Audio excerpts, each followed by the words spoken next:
पुण्यातला गुंड बंडू आंदेकर याच्या उमेदवारीला त्याची मुलगी कल्याणी कोमकरनं विरोध केलाय।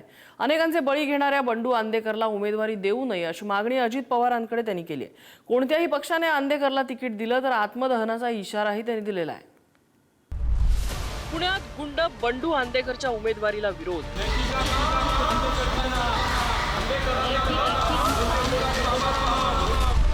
कुठल्याही पक्षाने उमेदवारी देऊ नये, कल्याणी कोमकरांची मागणी।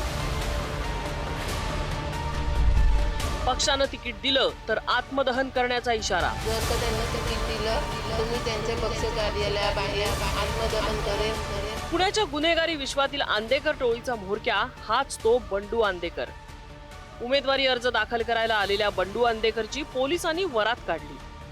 त्याच्या तोंडावर काळा कपडा घालण्यात आला होता, हाताला दोऱ्या बांधण्यात आल्या होत्या, पण त्याही परिस्थितीत घोषणाबाजी करून स्वतःचा प्रचार करायला बंडू आंदेकर विसरला नाही।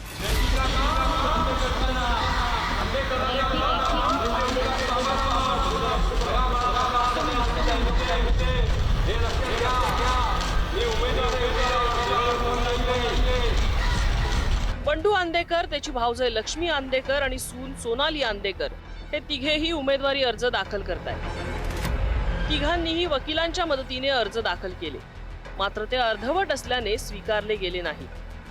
आंदेकरच्या उमेदवारीला विरोध करत हत्या करण्यात आलेल्या आयुष कोमकरची आई कल्याणी कोमकर समोर आल्या। बंडू आंदेकरला तिकीट देऊ नये अशी मागणी त्याचीच मुलगी कल्याणी कोमकर यांनी केलेली आहे।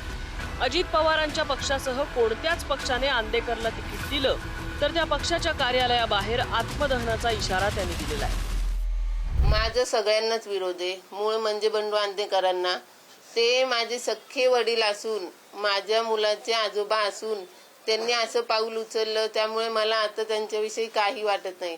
आणि त्यांनी जेव्हा माझ्या मुलाला मारलं तेव्हाच माझी सगळी नाती संपली आणि मला तर आता त्यांच्याविषयी काहीच वाटत नाही। माझी भूमिका, जर का त्यांना तिकीट दिलं, मी अजूनही सांगते, जर का त्यांना तिकीट दिलं तर मी त्यांच्या पक्ष कार्यालयाबाहेर आत्मदहन करेल आणि मी हे खरंच करणार आहे, कारण का जिथं माझा मुलगा गेला तिथं मला पण जगण्याची इच्छा नाहीच आहे। बंडू आंदेकरनं अनेकांची घरं उद्ध्वस्त केली असल्याचं कल्याणी कोमकरांचं म्हणणं आहे। विजय निंबाळकर, निखिल आखाडे, आयुष कोमकर, गणेश काळे यांची हत्या केलेल्या गुन्हेगाराला तिकीट नको अशी मागणी करण्यात आली आहे। तसंच निवडणूक लढवण्याची परवानगी मिळावी अशी मागणीही कल्याणी कोमकरांनी केली आहे।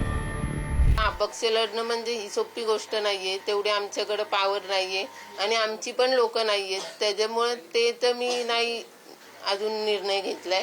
मला फक्त एवढंच हवंय की आम्हाला तिकीट द्यावं, एक संधी द्यावी आणि मी हे अन्यायाविरुद्ध लढण्याचा प्रयत्न करते, म्हणून लोकांनी माझी तळमळ समजून घ्यावी आणि एका आईच्या पाठीशी उभं राहावं हेच मला वाटतं।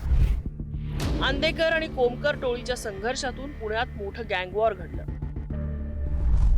पुण्यात 1980 मध्ये आंदेकर टोळीचा उदय झाला।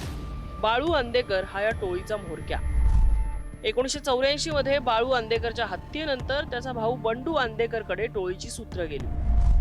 1997च्या पुणे महापालिका निवडणुकीत आंदेकर कुटुंबातले 4 सदस्य नगरसेवक होते। बंडू आंदेकरचा मुलगा वनराज आंदेकर 2017 मध्ये राष्ट्रवादीकडून नगरसेवक होता। 1 सप्टेंबर 2024 ला नाना पेठेत वनराज आंदेकरची त्याच्याच बहिणीशी झालेल्या वादातून निर्घृण हत्या झाली। मुलगा वनराज आंदेकरच्या हत्येचा बदला म्हणून बंडू आंदेकरनं आपल्याच लेकीचा मुलगा म्हणजेच स्वतःचा नातू आयुष कोमकरची गोळ्या झाडून हत्या केली। आयुष कोमकरच्या हत्या प्रकरणात बंडू आंदेकर कारागृहात आहे।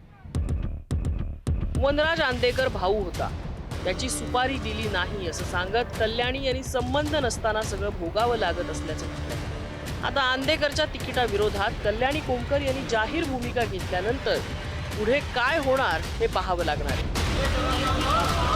ब्युरो रिपोर्ट, पुढारी न्यूज, पुणे।